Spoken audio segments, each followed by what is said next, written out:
And I think Brian was a smart man, and I think he knew what he was doing. Even though there's a lot of people that disagree with this, I believe that he actually did want a single political unity.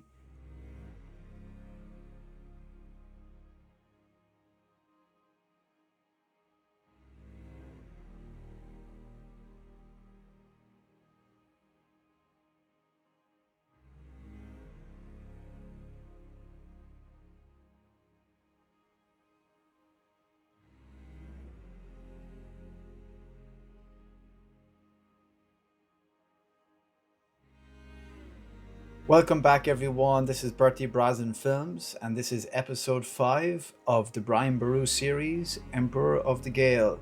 For anyone that has been watching this series, I want to say big apologies for taking so long to get episode 5. Remember, this is a labor of love, and there are a lot of things going on in my life, also with other projects, so I'm doing this as best I can. So thank you so much for watching, and if you haven't seen episode 1 through 4, I highly recommend watching those first before watching this. I will leave links in the description with the playlist and also at the end. I would ask as well, if you could watch this all the way to the end, make sure you're subscribed, hit the notification bell, and make sure you leave a comment. I answer everyone, especially in this series.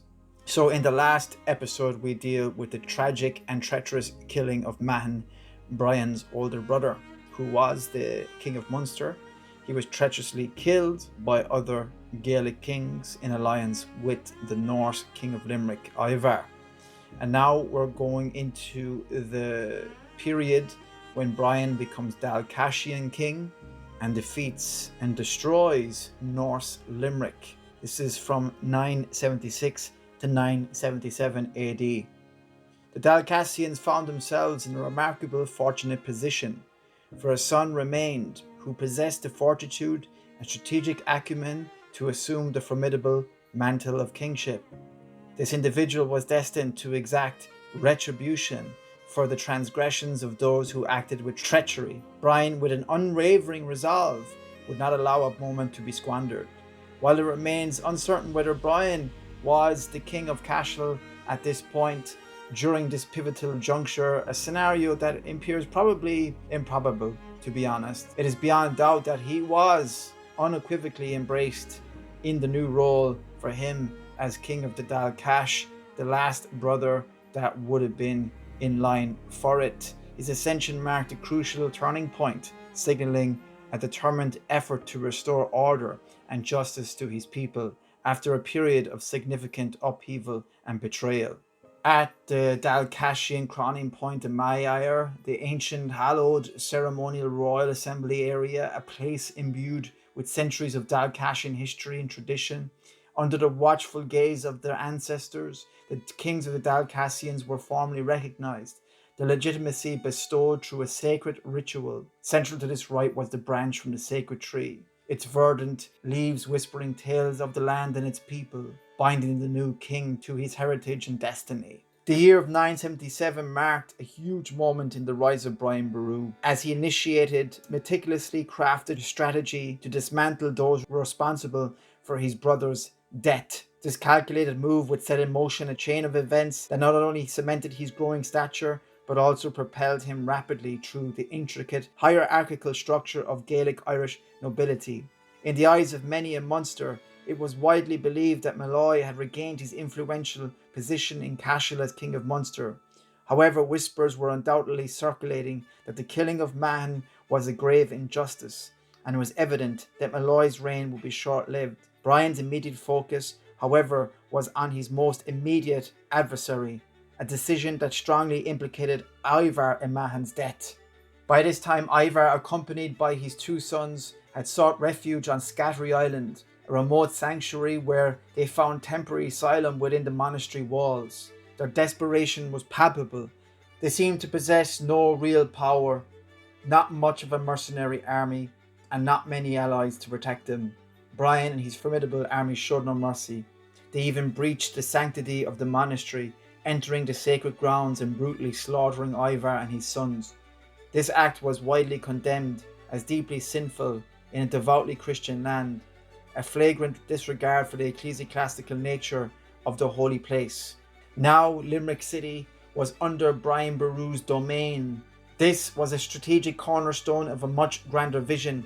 At the time, Limerick, though relatively small, functioned as a vital trading hub, offering access to valuable resources and strategic waterways. By incorporating it directly into his lands, Brian wasn't simply expanding his territory, he was establishing a future capital, a central nexus from which to consolidate his power and launch further campaigns. The ferocity of this takeover likely resulted in significant casualties among the male fighting population, further cementing Dalcassian's dominance. Crucially, the wealthy traders and merchants were kept within the city, spared from the immediate conflict. Their submission, their resources and expertise now serving Brian's burgeoning empire. This decisive move unequivocally demonstrates Brian's strategic genius and foresight. His actions were not impulsive reactions but calculated execution, evident in a detailed study of historical evidence. With Limerick secured, Dalcash dominance in North Munster was firmly established, but this was merely the beginning of Brian's ambitious trajectory. At this point, Brian's personal life was also undergoing significant changes. It is believed that he had already fathered 3 sons and possibly 1 daughter with his first wife, Moore. Sadly, Moore's life was cut short, and Brian soon entered into a second marriage. It is speculated that a daughter, Sive, may have been born from this union. While his sons were not yet of fighting age, their presence provided a personal context for Brian's relentless drive for power. We should mention that one of his sons, Murdo, is actually born from this marriage as well and would fight for him as his commander-in-chief at the Battle of Clontarf later in life. It is crucial to understand that all of these marriages were deeply rooted in political motivations. It is a time of shifting alliances and constant power struggles. Such unions were not merely personal affairs, but essential tools for forging alliances, securing loyalties, and expanding influence. Beyond his own marriages, Brian skillfully leveraged his family, arranging strategic marriages for his children and other relatives to further solidify his political network. These intricate webs of familial and political connections would play a crucial role in his future campaigns and the consolidation of his power across Ireland. I will explore much of this later on. Just a quick commercial break to let you know, in case you don't know already, I'm starting a tour company next year in 2026 called Invasion Island Tours. And if you're interested in touring Ireland with me as your host, I will be providing tailored experiences for all my guests. So if you're interested in that, register your email at invasionisland.com and I will get back to you within 24 hours. I really look forward to hearing from you. Brian Boru's ascent to power continued with precision, targeting those who had conspired in the assassination of his brother Mahon. Following the decisive victory over Ivar of Limerick, Brian's gaze turned to Donovan, who also played a role in Mahon's demise. His carefully laid plans were now in full motion, gaining an unstoppable momentum that swept through the province. In this year, Brian confronted Donovan in battle. It is worth noting that the surviving son of Ivar, along with a small band of mercenaries, had found refuge with Donovan of the Efaginti tribe. The decisive battle took place in Cahercuan, Donovan's own territory, and it proved an overwhelming victory for Brian. Donovan's forces were entirely routed and their commanders met their end in the ensuing carnage. With Donovan defeated, Brian set his sights on the conniving Malloy, who had audaciously claimed the kingship of Munster after killing Mahon. This impending confrontation would prove to be the defining moment in Brian's career just thus far, solidifying his dominance. By 978, Brian would not rest until Muel Moad MacBrain, anglicised Malloy, the self-proclaimed King of Munster, was utterly vanquished. While Malloy styled himself as the king of the entire province, in reality his authority likely extended only to South Munster, Des Mumu at this point.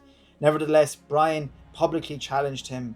According to the revered Cogad Gael Nigalov, the War of the Irish with the Foreigners, Brian dispatched a messenger to demand recompense for the unlawful killing of his brother and to summon Malloy to battle. To Malloy's credit, he did indeed face Brian at the Battle of Balaclachta in North Cork. However, Brian's seasoned army made quick work of the last vestiges of the Owenite dynasty and their leader Malloy. They were all systematically slaughtered. With this overwhelming victory, Brian not only achieved his coveted revenge, but also emerged as the undisputed and most formidable king in all of Munster. A new era had dawned, not just for Munster, but for all of Ireland. Immediately following this monumental triumph, Brian began the arduous work of consolidating his power. Even before any formal ceremonies could take place, he swiftly amassed hostages from the entire province, a potent symbol of his newly acquired status and unassailable power, designed to solidify his ascendancy to the throne. In a significant act of submission, Malloy's son Cian later pledged his allegiance to Brian, even marrying Brian's daughter Sive. The Oanachta, once a dominant force, were now effectively dissolved and powerless within Munster. The years immediately following these tumultuous events were relatively quiet, a stark contrast to the intense campaigns that preceded them for those 2 to 3 years. Brian likely focused on systematically eliminating any lingering pockets of resistance. His energies were also directed towards vital infrastructural projects, rebuilding and fortifying existing strongholds, meticulously expanding and training his formidable forces, on a personal level producing more children to secure his lineage. He also dedicated himself to gathering essential resources, laying the groundwork for a stable and prosperous reign. It was during this time that the ceremonies and official matters of kingship were most likely observed and formalized, legitimizing his rule. It is crucial to understand that the Gaelic Irish political system often involved significant intervals between major battles. These periods of peace were not idle, but rather crucial for extensive administrative and political work. One could imagine a constant stream of petty kings and chieftains arriving at Brian's court to pledge their fealty to the new sovereign. They would offer their services, present their concerns and grievances, and generally participate in the complex duties of a king.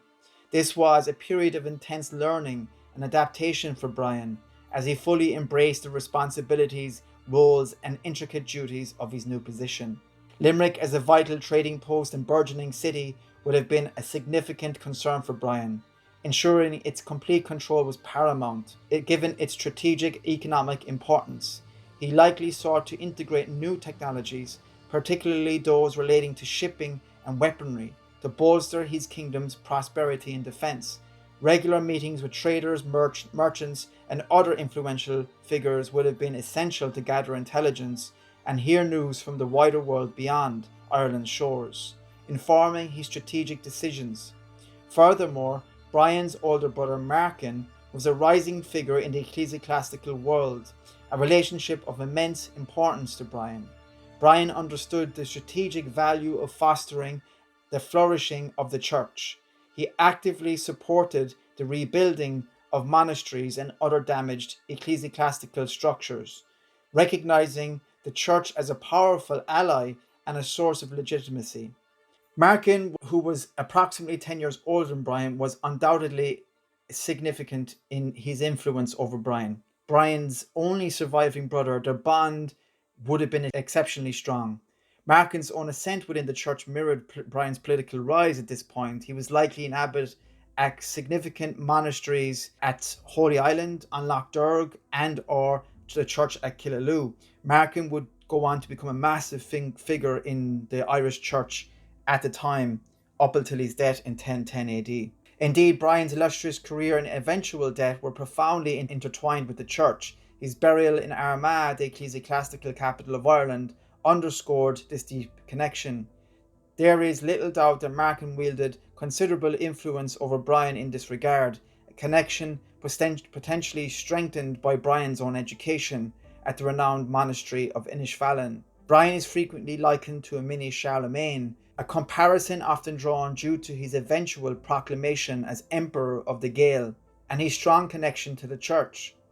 It is difficult to conceive that his education and the influential figures who surrounded him did not actively encourage this grand vision. And why not strive to forge a single, unified political and military entity across the island of Ireland? This should have been the ultimate aspiration for the island, yet it remains a source of perpetual surprise that many throughout history have seemingly preferred a fragmented nation rather than a unified one. I don't think people were stupid back then. I think people were smart, and I think Brian was a smart man, and I think he knew what he was doing. Even though there's a lot of people that disagree with this, I believe that he actually did want a single political unity. This is why he would go on to do what he did in his life. It was a plan, and it was strategic, meticulously planned out campaigns always throughout his career. Thank you so much for watching. Go to Mina Maha Gwiv Galerma Cordia. I really appreciate it. If you want to support Bertie Brosnan Films, make sure you buy some merch. Get 10% off with the link in the description. Also, The Forgotten Prince, The Battle of Clontarf, where this is all leading to this series, you can get The Forgotten Prince. It really supports Bertie Brosnan Films. It's available on Amazon worldwide. Make sure you're buying it on the Amazon in your region. Also, you can sign up and become a YouTube channel member and get all sorts of perks. I'll leave that in the description as well. It's $1.99 a month, and there's a bunch of perks with that. Also, if you want to make a donation, PayPal, Buy Me a Coffee, Stripe, all those links are in the description. These help tremendously. So I really want to thank you for your support. Staying till the end, liking, commenting, subscribing, hitting the notification bell. If you really want to stay up to date with everything that I'm doing, make sure you get on the mailing list as well and get your free PDFs. Thank you so much. I will talk to you soon. Take care. God bless.